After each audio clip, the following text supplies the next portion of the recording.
We are on Border Patrol today with Deloa Jones. Welcome, Deloa. Thank you, Linda. It's really nice to be here. We're so excited to see what you're going to show us. And first you're going to show us something about mirror image. Yes, in my Border Patrol book, I have a couple different kinds of borders.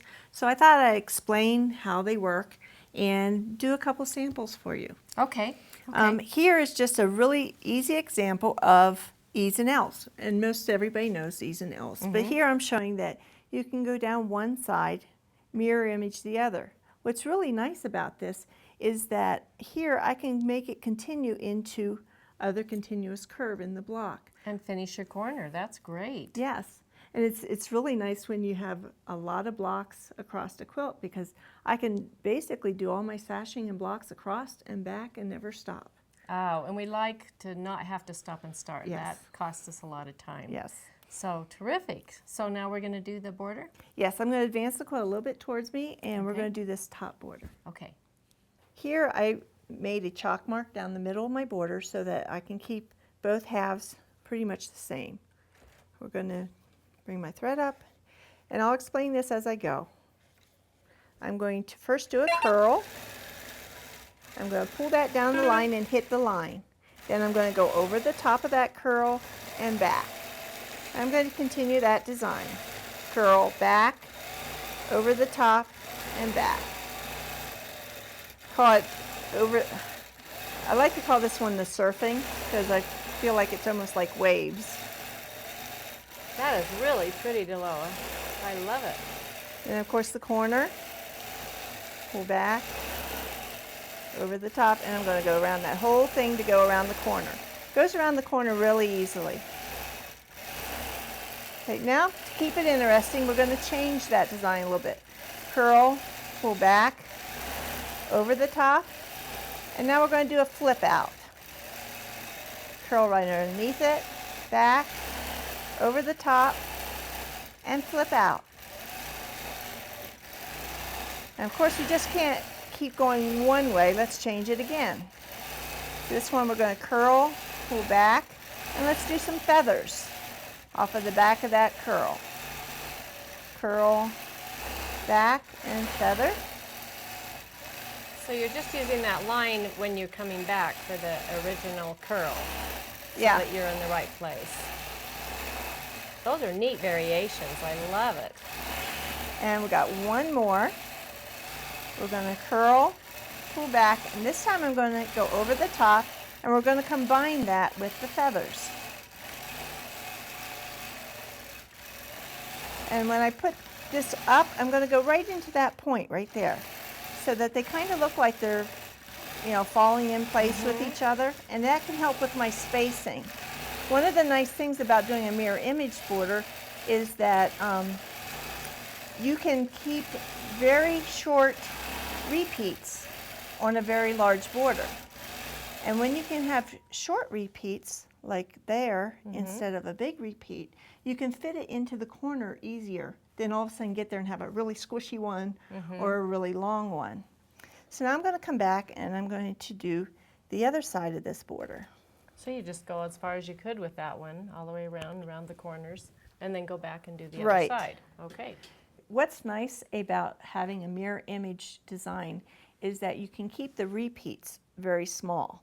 Instead of having a really big repeat for a big border, I can now have two smaller repeats, and then it's easier to fit it into the corner when you get to the corner. So we're going to start down here again and do the other side. So I'm going to watch where my curls are and where I come into the line, and that'll keep them both across from each other. So I'm going to curl, go back into that line, and I'm going to put a little teardrop in there to connect the two sides. Nice. I like that teardrop. That fills in the middle too. It does. And it connects it, and it makes it look like one border, and it kind of fools the eye then as to being a mirror image kind of design. When I get into the corner, there's not much room here in the corner. I can't mirror image everything. So I'm just going to curl and back, and then I'm going to come down here to this one. I'm just going to bump into that corner and out. And you can see it's filled enough and it doesn't look like it's all crowded full of other stuff. So we're going to keep going here. And here's where I started changing the variations. So we'll go over the top, and we'll do our flip out. Down, teardrop, over the top, and flip out. And what's nice about having a lot of the variations to one design is that now I can take and decide what I'm going to do for that quilt and make it match the quilt more than just putting this design in the border. We'll do the feathers on both sides.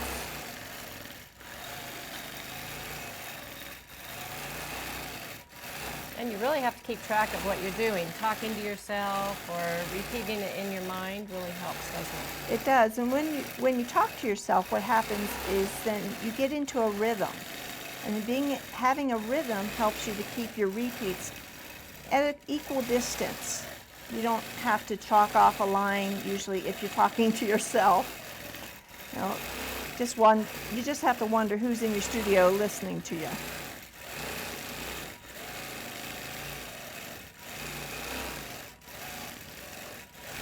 Oh, this is just turning out so pretty. Looks like a computerized machine did it. And part of that is keeping that repeat going in your head. But here we have a very wide border.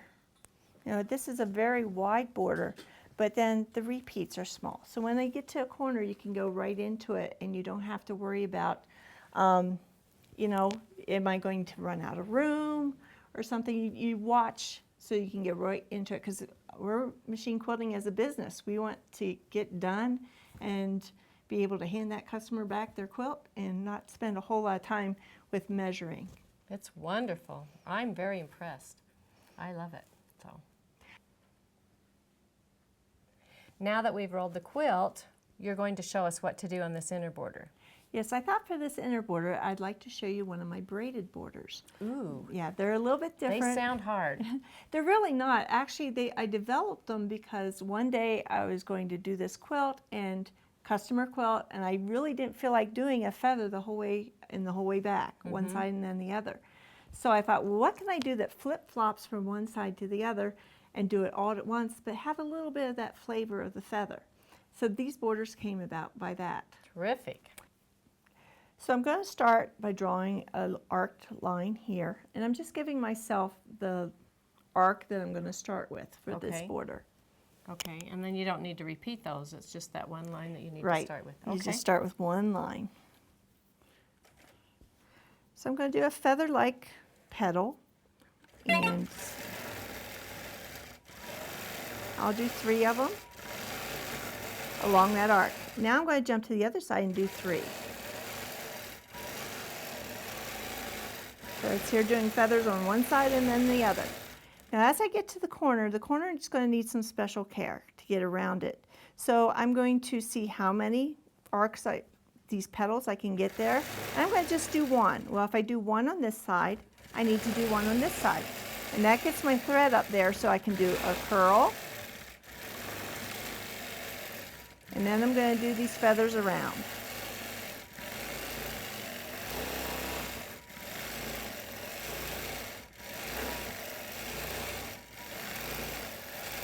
Until I get the arc that I like. And then I can start on this side again. So that gets me around that corner. I do 3 on one side, and I want to move about 2/3 of the way over on that arc. And now let's change the petal. Let's just make it very interesting. So we're going to do a blunt edge. Oh, that's neat. This is probably one of my customers' favorite designs.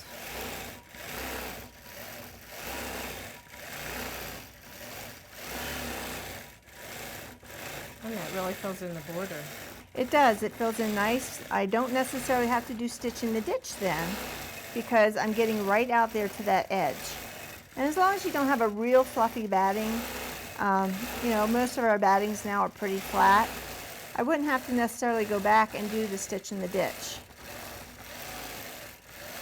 Okay, now I'm going to change it again. And let's do like a fern type.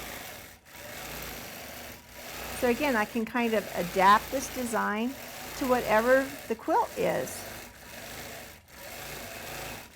and make it match the flavor or feel of the quilt. Or the fabric. True. Oftentimes you can kind of look at the fabric and get a feel for that. I like that. Boy, that really fills that whole border in. And let's change it again a little bit.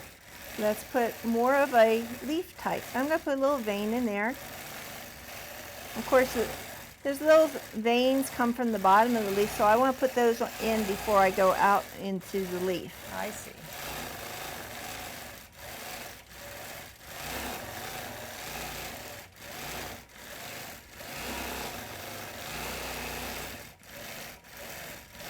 This one moves along pretty fast because you got a petal that's a little bit wider.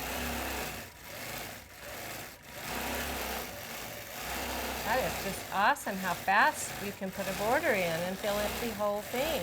I love it.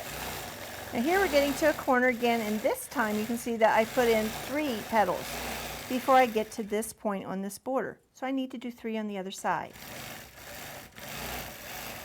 So to go around corners with this design is very easy. And again, I'm going to put my curl in and then go around that curl with these leaves.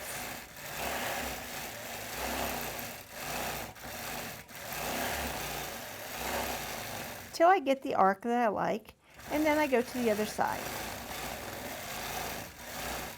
So it doesn't matter how many petals you do before you get to that corner, because you can always put that many on the other side.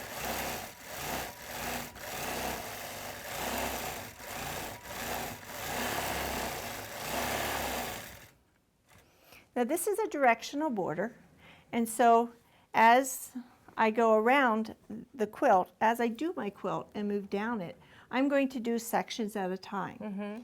Well, then that means at the end I have to come up the end. And so most people wonder, how am I going to make that connect? Again, this border is very easy to connect at the end. So let's come back over here to our beginning. Roll it up a little bit and we'll connect it. Yes. Okay.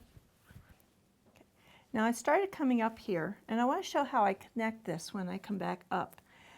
What I usually do, and it's just, you know, we use what measurements we have. I just take my fingers and kind of measure down, and I'll make a line, measure down, and I'm pretty close. Mm-hmm. So I think I can fit them in. But I kind of know that I need to put 3 in and make it a little wider to the top. I only have to mark one side because the other side's going to match as Okay. I go up. I can't wait to see how this works. And I can see that now I need to make them just a little bit wider because I didn't quite hit that mark.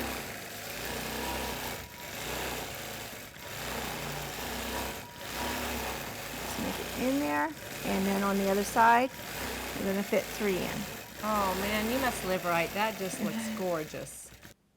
Well, Deloa, I am so impressed with this border. It looks so much like a braid, you know, as you're braiding it. And it fills it all up, and you did it so quickly. You made all that up. It's just wonderful. Well, you know, we get a chance to play once in a while as we're machine quilting, and we come up with these inspirations. And I love this design because I can do it wider. If I want to do it in a smaller border, I don't put as many petals in. I'll do 2 on each side or something like that. So it is versatile as far as fitting it into the border size, and then what choice of designs that you have. Well, it's wonderful, and thank you so much for sharing it with all of us today. Okay, so let's go ahead and look at this quilt that you brought. It's beautiful, and tell us about how you did this one. Okay, this actually was a quilt that I did several years ago, and of course, like most of our quilts, it stayed in the piecing pile for a long time before I got to quilt it. I quilted different borders on this, and it has double batting in because I wanted to really get an effect that was negative positive. Now, in that inner border, you can see that design that we did with the curl pull back over the top and back. And I wanted to accentuate the positive negative, so I went in and did really tiny stippling. And with the double batting, it really made it puff out. So it's kind of a different twist to it. Yes. But it actually, if you look at the fabrics, you can tell kind of it was done a while ago. It's really pretty, and I love the gold thread that you used, the metallic. I do too. Getting more bold and bold with threads. It's kind of a step out of that tradition, but I do like the effect on it. Well, it's beautiful. Thank you for sharing it with us. You're welcome.